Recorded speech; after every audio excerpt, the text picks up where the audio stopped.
और बारंबार माता सती को समझाया गया कि आप मत जाओ अपने पिता के घर में, पर सती माता नहीं मानी थी और पिता के घर चली गई थी। आखिरी में वो भस्म हो गई थी और शिवजी ने अपने तन पर वो भस्म धारण कर ली। देवादिदेव महादेव ने वो भस्म अपने शरीर पर धारण कर ली।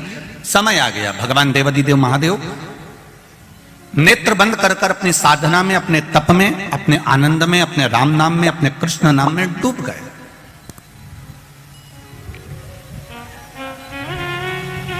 अब वो विचलित नहीं हुए। भगवान देवादिदेव महादेव का चित्त केवल राम में, कृष्ण में लग गया। नेत्र बंद हैं, साधना में लीन हैं, भगवान की विरल भक्ति में डूबे हुए हैं। उनको कोई मतलब नहीं कि संसार सागर में क्या हो रहा है। अब इसी बीच में जो शंकर भगवान ने भस्म शरीर पर धारण करी थी और भस्म शरीर पर धारण कर कर देवादिदेव जब चलकर आ रहे थे, उस मार्ग में चलते चलते चलते चलते देवादिदेव महादेव के सम्मुख में जब शिव जी केवल तप साधना करने के लिए बैठने जा रहे थे, तब एक असुर, एक राक्षस जन्म ले चुका था जिसका नाम था तारकासुर।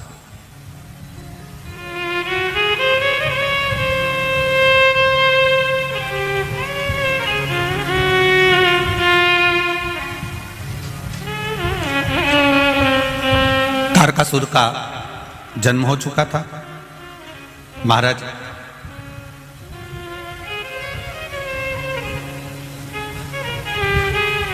देवताओं से ज्यादा सिद्धि दानवों में होती है।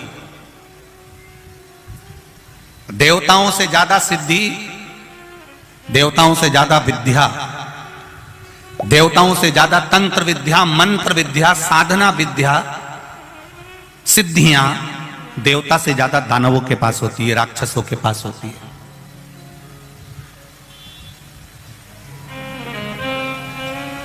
देवताओं के पास में कोई सिद्धि नहीं होती। देवताओं के पास में तो केवल विश्वास होता है परमात्मा के चरणारविंद का। एक दूसरे के प्रति देवताओं के मन में भरोसा होता है। इंद्रदेव का भरोसा है भगवान नारायण पर, नारायण का भरोसा है भगवान शिव पर, ब्रह्मा जी का भरोसा है नारायण पर, वायुदेव, पवन देव, ये जितने भी देवता हुए हैं, गरुण वरुण, जितने भी देवता होते हैं, इनका विश्वास जागृत होता है। देवताओं से ज्यादा सिद्धि दानवों के पास में होती है। उसके बाद भी तुम पूरे पुराणों को उठाकर देख लीजिए, सारे संसार को उठाकर देख लीजिए और जगह जगह जाकर देख लीजिए कि इतनी सिद्धि दानवों के पास में है, इतने मंत्र तंत्र दानवों के पास में है, इतनी सिद्धियां दानवों के पास में है, उसके बाद भी किसी जगह पर दानव की पूजन नहीं होती है। होती है तो केवल देवताओं की पूजन होती है, केवल देवताओं की पूजन होती है। क्योंकि शिव पुराण कहती है कि तंत्र मंत्र साधना, ये सिद्धियां, ये सारी जो सिद्धियां है, ये कुछ दिन की रहती है।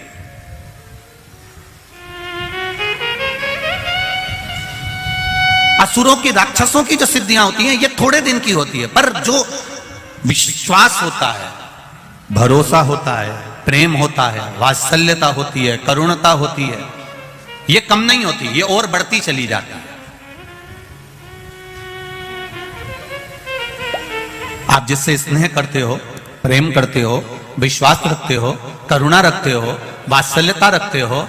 एक माता अपने पुत्र से प्रेम करती है, वात्सल्यता रखती है, करुणता रखती है, विश्वास रखती है, और बेटा कहीं चले जाए तो मां को नहीं दिखता तो बार बार विचार करती है कहां गया, वो दिख नहीं रहा,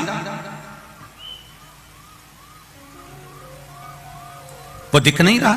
कोई कोई स्नेह जो करते हैं, प्रेम जो करते हैं, उसको देखने के लिए तड़पते हैं।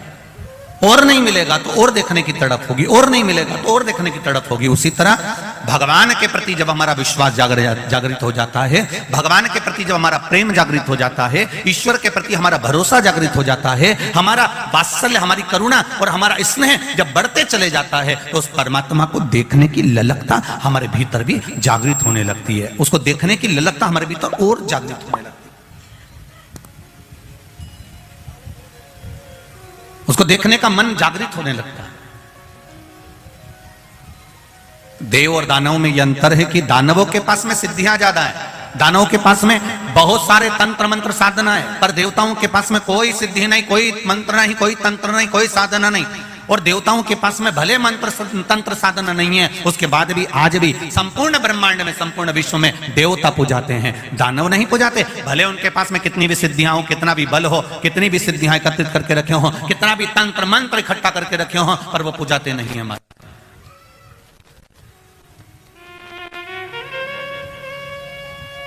तारकासुर केवल असुरों में एक ऐसा था, तारकासुर ने यह विचार कर लिया कि मेरे पास में सिद्धियों की कमी नहीं है, मेरे पास में मंत्र तंत्र की कमी नहीं है, मेरे पास में बहुत सिद्धियां हैं, बहुत मंत्र तंत्र हैं, पर यह सिद्धियां मेरे किसी काम की नहीं है। तारकासुर ने विचार कर लिया कि मुझे तो भगवान शंकर का भजन करना है, मुझे शिव भक्ति को धारण करना है, और कुछ भी नहीं चाहिए।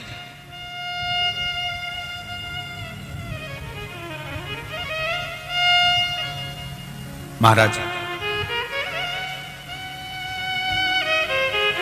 यही चतुरता है। एक कील, एक हथौड़ी, हथौड़ा तुम लेकर आओ, कील ठोकी है, वो कील आड़ी टेढ़ी हो जाएगी, पर एक कारीगर आएगा और वो कील ठोकेगा तो वो कील आड़ी टेढ़ी होगी क्या? नहीं।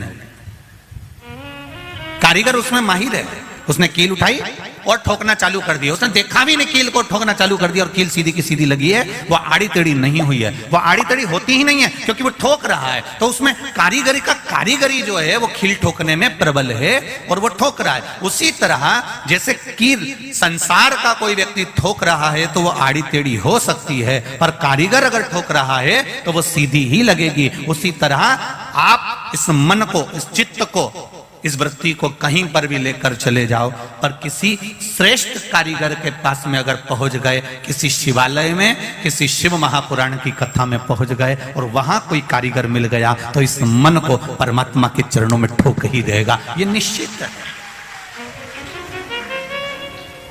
ये इसकी श्रेष्ठता है।